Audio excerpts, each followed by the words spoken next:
అవును, ఎవరో అమ్మాయిని బైక్ లో వెనకాల కూర్చోబెట్టి తీసుకెళ్తా ఉన్నావు అంటనే న్యూస్ వచ్చింది నాకు. అది ఇప్పుడు ఎందుకు అట్లా భయపడతా ఉండవు? అమ్మాయిని బైక్ మీద తీసుకెళ్లడం అవన్నీ ఈ కాలంలో సర్వసాధారణం అయిపోయింది. అదేం పెద్ద నేరం ఏం కాదు, సరేనా? నిజంగానే చెప్తున్నావా సుమతి? నువ్వు ఇంత పాజిటివ్ గా తీసుకుంటావు అనుకోలేదువే.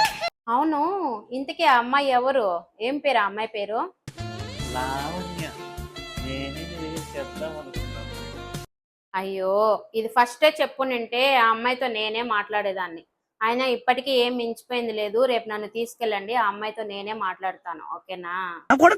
భార్య అందరికి దొరికితే అసలు ఈ ప్రపంచంలో భార్య భర్తలు గొడవలే ఉండవు సుమతి. మీకు నచ్చిన పాల పాయసం చేశాను, తీసుకొస్తాను. కొద్దిగా డ్రై ఫ్రూట్స్ ఎక్కువ సుమతి. వేస్తాను. పా సుమతి, పాయసం సూపర్ ఉందివే. నా జీవితంలో ఇలాంటి పాయసం తాగలేదు. ఇంకా మీదట తాగాలన్నా తాగలేవులే. పాయసంలో లైట్ గా పాయిజన్ కలిపాను. అందరినీ మాలలు తీసుకొచ్చేయమని మన ఫ్యామిలీ గ్రూప్ లో అందరికి మెసేజ్ పెట్టేస్తా. నేను అట్టిగా పోతలేను, నన్ను వడగట్టి పాడగట్టి నన్ను పాడల్ల వండబెట్టి